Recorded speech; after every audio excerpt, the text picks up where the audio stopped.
ang simula ng digmaan.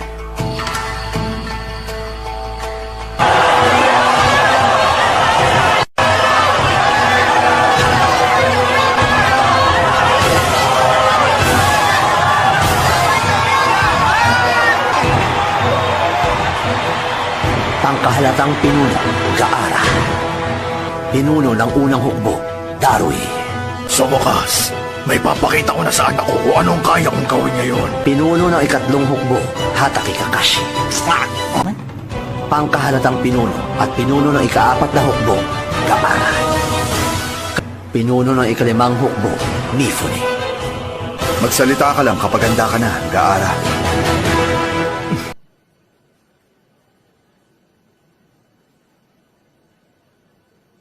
Igaya kasi gagi namin sa mga pinuno ninyo. Hindi nyo pa siya kilala. Kaya wag muna kayong manghusga. Nyo taga-iwa eh.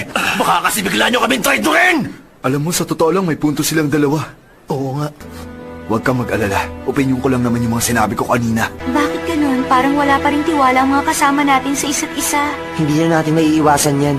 Hoy, ikaw na taga-Kiri. Anong binubulong-bulong mo dyan, ha? Eh ano ngayon kung narinig mo ako bumubulong-bulong? Wala kayong alam, kaya mas mabuti pang manahimik na lang kayo! Gusto mo, patahimikin kita!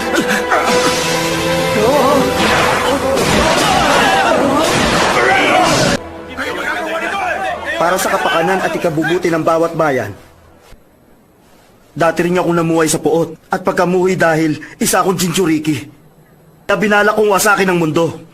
At yun naman ang pinaplanong gawin ng Akatsuki sa mundo ng mga ninja. Pero isang ninja mula sa bayan ng Kono ang pumigil sa maitim kong plano noon.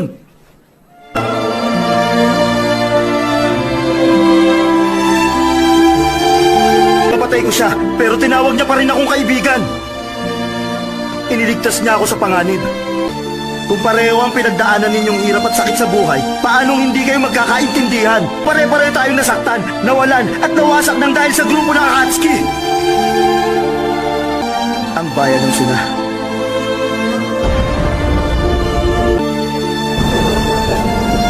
Ang bayan ng Iwa. Ang bayan ng Konoha. Ang bayan ng Kiri.